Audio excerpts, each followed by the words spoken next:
Hi YouTube.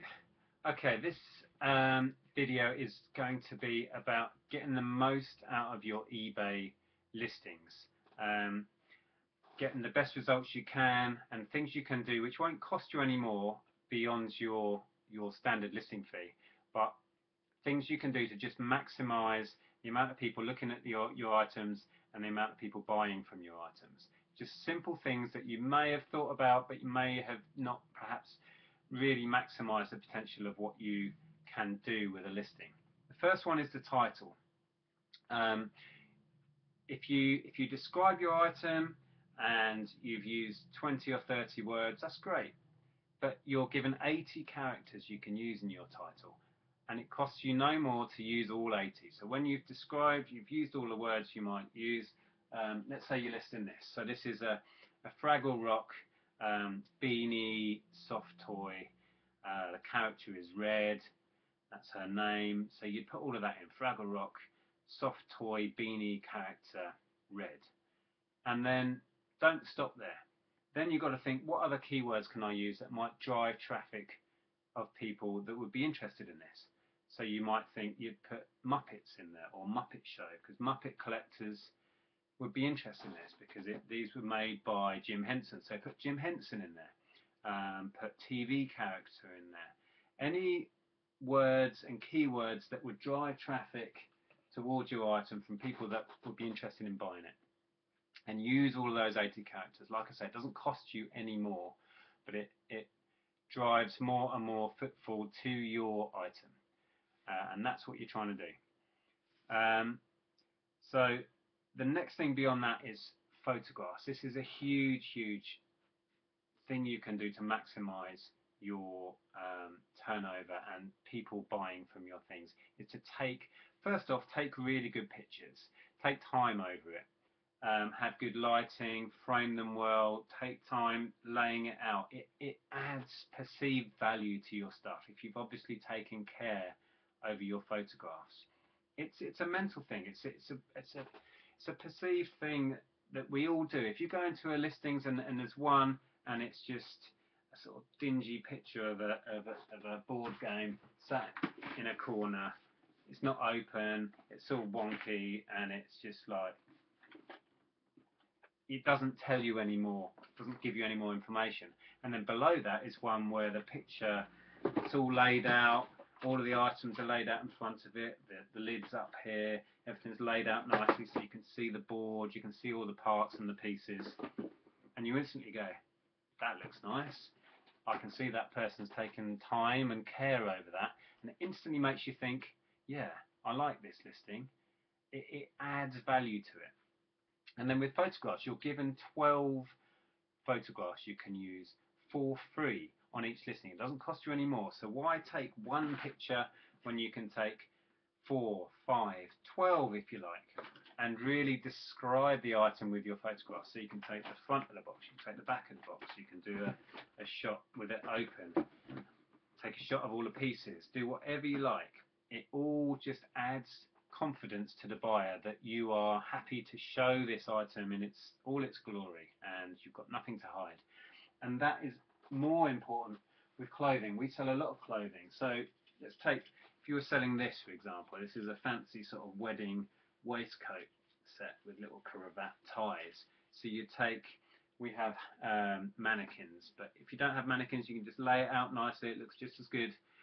So you take one of the front, one of the back, you probably open it up, show the lining, take a picture of these separately, do a close-up of the buttons, do a close-up of the detail of the pattern. Take as much as you can, and then if there's anywhere where it's got a stain or a tiny mark, which isn't enough to make you think, oh, I won't bother selling this, but it's something you've got to take a picture of that. Be honest. People appreciate it. So any tiny marks or scuffs or blemishes, take a picture and then refer to that picture in your listing. You've got to think, you've got to put yourself in the mind of the buyer. They're going to want to know as much information as possible. And the photographs can describe your item better than you can in words. So use those 12 pictures. You've got up to 12, so just knock yourself out. It's not going to take you much longer to click away and take a few more. Doesn't take really that much longer to upload them or do all of that, and it pays dividends, especially with things like clothes. And then if you're selling things to collectors, if you're selling, I sell a lot of trading cards, I sell a lot of postcards and antique things and collectibles. Collectors will want to know anything you can describe, anything you can say about this item and describe its condition. They will want to know. I buy things on eBay myself as a collector, and I want to know. It's important to me. I invest time and money in the stuff I collect, and yeah. So if you're selling things and you think it's going to a collector or it's a collector's market, the description is key. Just instill confidence in the person by describing everything. It'll save you time answering questions as well. Going back to clothing, I've talked about clothing in another one, but measure everything. Give as many measurements as you can in your description, because that will again save you answering questions and it will save you getting returns.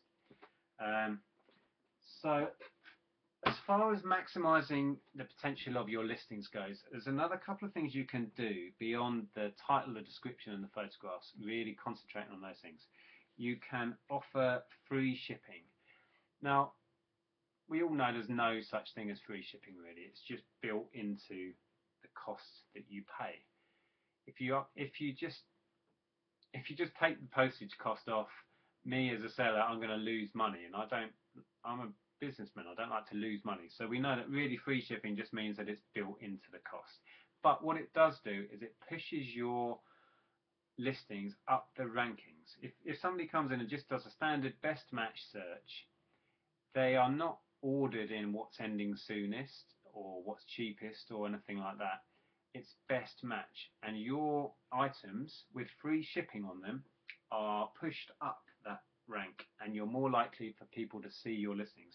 You can then further push it up by offering a next day shipping option. Doesn't cost you any more, and you can make that option as expensive as you like. It doesn't have to be free. I add it to not all of my listings, but some of my listings, and I make it quite expensive for what it is. Very, very rarely does anyone ever use it, but it pushes my items up the rankings. So yeah, that's just a few little tips to hopefully give you a bit of food for thought and encourage you to make the most of what eBay allows you to use. So use those 80 characters. Use your description to describe your item as much as you can, and use those photographs. The photographs will describe your item better than you can in words, and it instills confidence in the buyer. That's what you want. So I hope that was helpful to somebody out there. If you've not seen me before, I am a full-time eBay reseller. I do this and I earn my living out of this, and I have done for many years. I'm doing a whole load of videos about what I do and how I do it, what I buy and sell, and yeah, so subscribe and like, ask me questions below if there's anything specific you want to know. Thanks for watching. Bye for now.